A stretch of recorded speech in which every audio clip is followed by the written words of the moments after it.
Hello everyone. In this experiment, we'll look at analog to digital conversion using 8085 microprocessor and interfacing it using the ET-ADC module.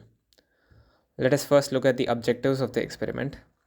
The first objective is to study the interfacing of an ADC using the microprocessor and the programmable peripheral interface. By interfacing, what we mean is establishing connection between two devices so that they can exchange data and control signals. The ADC must be able to receive components from the microprocessor and send back the digital conversion results. Because our microprocessor cannot do the digital conversion, that's why we have an ADC. Our microprocessor is only to interface with the analog to digital converter. The other objective is to understand how digital systems can interact with analog signals.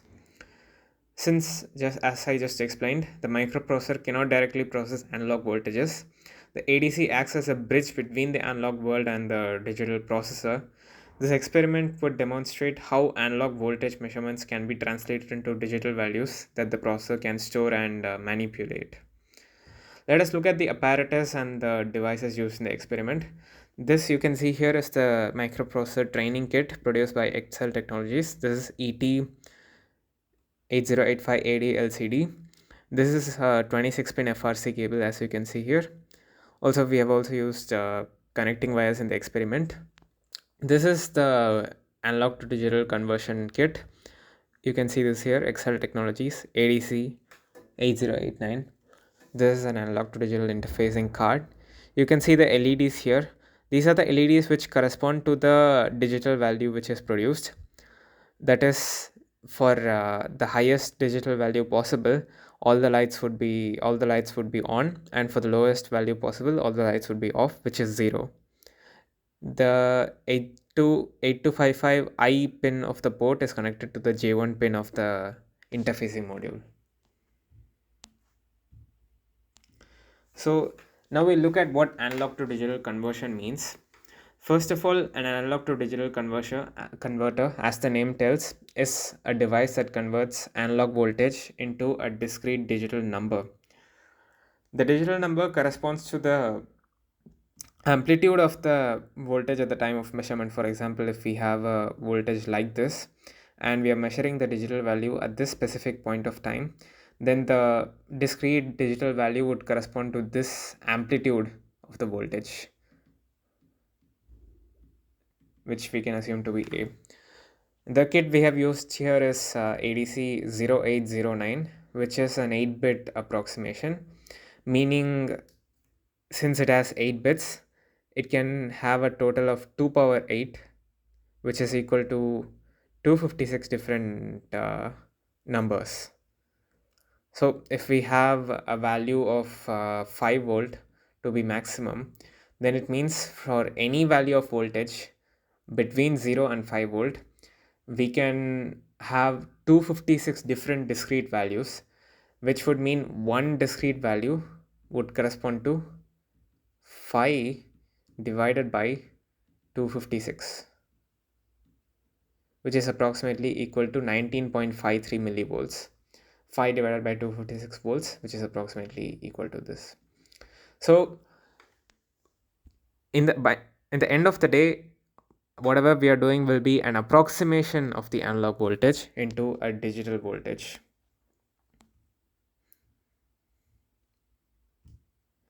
So now we'll see how we can interface the ADC with 8085 using the programmable peripheral interface, which is 8255. The programmable peripheral interface provides input and output ports that allow the external devices to communicate with the processor. For example, while using a stepper motor interface, the 8255 will be used to facilitate communication between the external device, which is the study card, between the and with the microprocessor. The ADC uses these ports to exchange data and control signals. The ADC has several important signals. For example, it has 7 data pins, which are D0 to D7, which are data lines, These data pins are used to carry digital output to the microprocessor after the conversion is done. It also has other control signals and channel selection inputs. The microprocessor sends a signal to start the conversion process. The ADC then, within its internal structure, performs a calculation using a method called successive approximation. For a successive approximation, for example, uh, by successive approximation, we mean something like this: 0 volts would be 0, and then a specific voltage between 19.25 and the next discrete value would be 1, and so on. It would be like a staircase, the approximation would be. So that's known as successive approximation. So you can see the logic flow of the experiment. The program instruction would reach the 8255 port, which the ADC would then use to control, and then the ADC does the conversion, and it obtains some digital data, which is then sent to the 8255 input, which then goes into the processor memory of the 8085 microprocessor, and then we'll be able to see the output outside. So now we'll go straight into the program. The first few instructions is to prepare the system for operation. For example, LXI SP20FF initializes something known as the stack pointer. Stack pointer.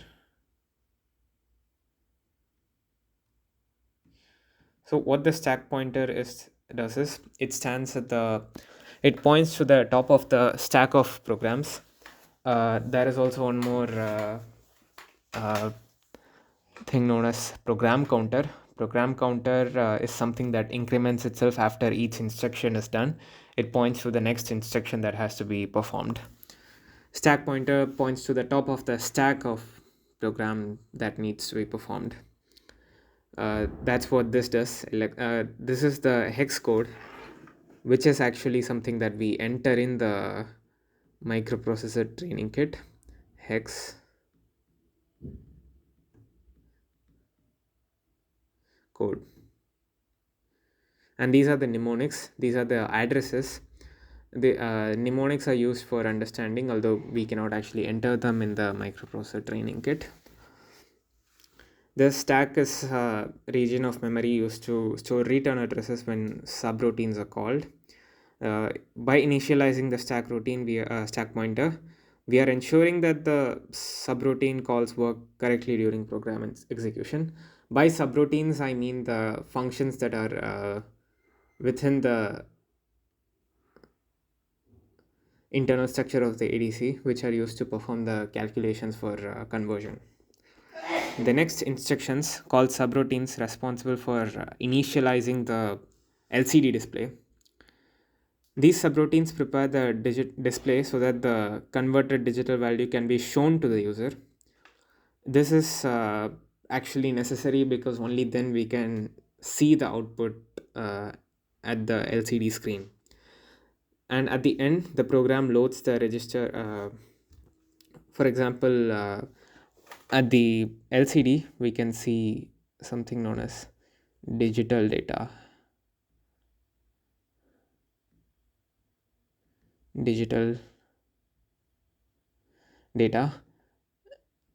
And then next to this, the digital data corresponding to the analog voltage is printed, and that's why we do this. We write these commands so that we can see something like this, because otherwise we would not be able to understand what's happening. And finally, the program loads registers with the address of the message stored in memory and displays it on the LCD. Now we'll see about the initialization of the Programmable Peripheral Interface, which is 8255. The instruction MVI-A98. MVI means move immediate. A stands for accumulator and 98 is just an hexadecimal value. This loads the accumulator with this word, which is the control word, and this will determine how the ports will operate. This sends this control word to the register of 8255. Out means whatever is at accumulator would be delivered to a port. That's what out stands for. One port must be configured to read the digital data coming from the ADC, of course, because otherwise the 8255 will not be able to get the data.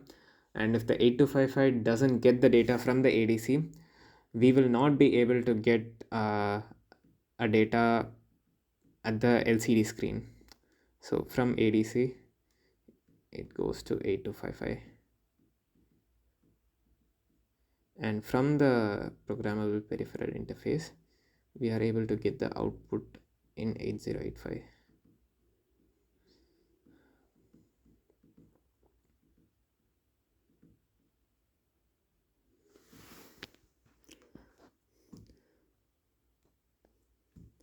So now let's see the channel selection.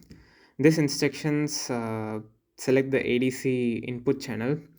Since the ADC can measure multiple analog input signals, each channel corresponds to a different input pin on the ADC. This program sends a value 00 to the channel selection port. This selects channel 0, meaning that the ADC will measure the voltage connected to the first analog input pin. That's what 00 means. Why we do channel selection? That's because in data acquisition systems, single ADC can measure multiple sensors. By changing the channel selection lines, we can make the processor choose which signal is necessary to be converted. This is again channel selection. We select the input signal, and then as you can see here, 300 D301, and as you can see, all of these others are for start of conversion and waiting for conversion, reading the data, storing the data, and then these are the other observations done in the experiment. Now let's go back to conversion. So this sequence generates the start of conversion signal. The microprocessor sends control signals through the 8255 port to trigger the ADC to begin converting the analog input voltage. So our microprocessor, which is 8085, sends signal to the 8255 to trigger the ADC to start the conversion process. So this is how the interfacing happens. As you can see, everything happens through the 8255. The signal also must be applied in a specific pattern. It is set high and then returned low. The pulse informs the ADC that a conversion cycle should begin.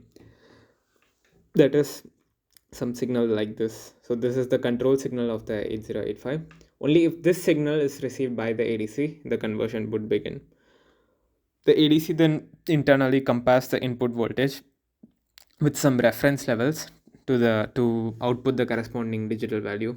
As I said, if we have 5 volts as maximum, then approximately 19 millivolts will correspond to one discrete digital data. And this exact process is carried out through ADC's internal circuitry. And as I told you earlier, something known as the successive approximation method is used. So this would be 19 volts, this would be 2 times 19, which is 38 volts, and so on. We would have this till 5 volts. So the next one is waiting for conversion. After the conversion starts, the microprocessor must check whether the conversion is finished. This is done by monitoring the end of conversion signal from the ADC. So first, from the microprocessor, we sent a control signal to trigger the start of the conversion, and now the ADC sends something known as the end of conversion,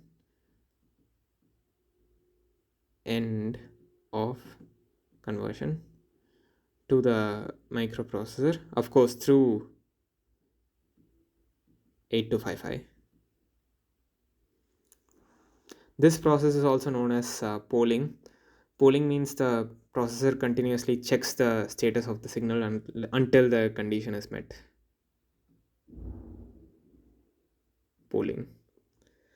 Once the end of the conversion signal is reached, the processor proceeds to read the digital output. So this is to read the data. The program enables the ADC output by activating the output enable signal. This allows the digital data generated by the ADC to appear on its output lines. The value is then stored in the accumulator of the 8085, and then it is read out. So since the program stores the digital value in a temporary memory location, uh, it stores the data in a temporary memory location to allow for further manipulation. This is a common practice in microprocessor systems so that any data that is received is not lost immediately. So after storing, the program converts it into a displayable format and then sends it back to the LCD so that we can observe the digital representation of the analog signal. So while performing the experiment, there were some interesting observations which I would be showing you after this. That is, the digital output was fluctuating very rapidly, so rapidly that even a slow motion camera was unable to capture it. So after searching about the possible reasons for such fluctuations, these are the conclusions that I have arrived at. One thing is, if the analog input voltage is not stable, of course the digital output will also not be stable. This is naturally the best or the most natural conclusion that we would come to, that the analog input voltage itself was not stable, which resulted in fluctuations. Also, our ADC, as I explained earlier, is very, very sensitive. 19.53 millivolts is very small. So any small change, even slightly touching the wire, might change our digital output. So what happened was, when I touched the wire and kept it straight, the digital output was constant. It was not fluctuating. So this meant that my own body acted as a large capacitor, which meant that the kid probably had poor grounding. Because our human body behaves as a capacitive element that reduces noise and stabilizes the floating input, the ADC also performs thousands of conversions per second, which explains why the fluctuations were too fast to capture clearly with a slow motion camera. Actually, the ADC performs calculations, conversions very fast. Our slow motion camera can probably go up to 24 frames per second and then to 240 frames per second. And in Samsung, I think it's 960 frames per second. All of these are actually much smaller than the speed of the conversion which is performed by the ADC. So as you can see here, it performs 10,000 readings per second, which is several times faster than a slow motion camera. I'll be showing you the videos after this.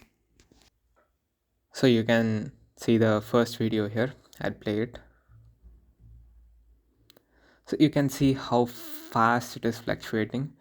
In fact, this was captured by a super slow motion mode of the camera using Samsung S20, which is probably about 960 frames per second, and it's not able to capture anything. You can see the data fluctuating, but you cannot actually see what's happening. So the reasons for this are the same as I've explained earlier, because of fluctuations in digital data.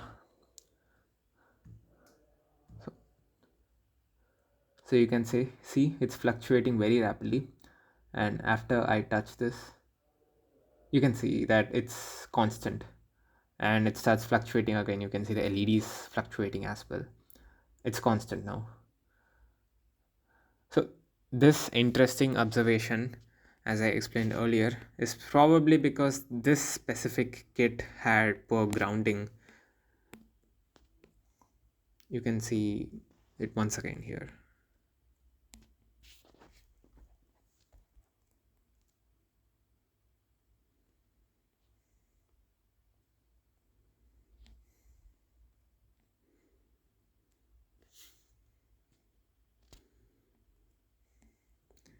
Let's go move on to the next video now.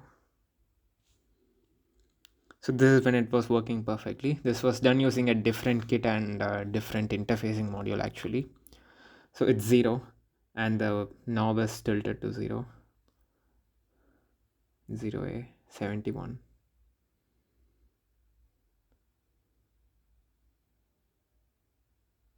And you can see this changing according to the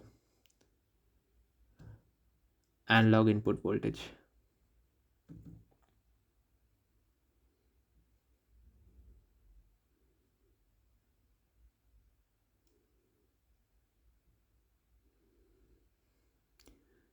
This is changing properly, in fact.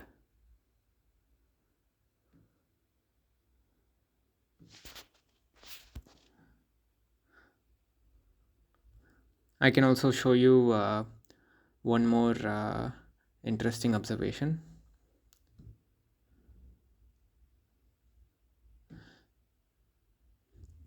You can see it here exactly.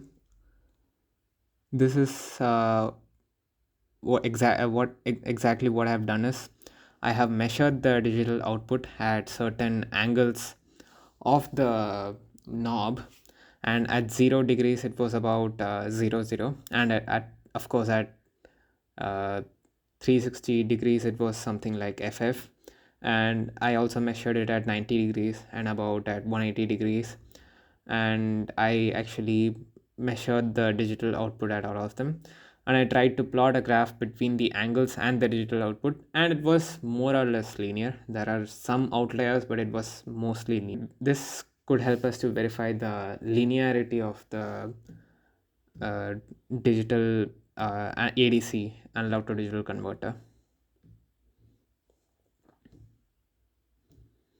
So these are the references. Thank you.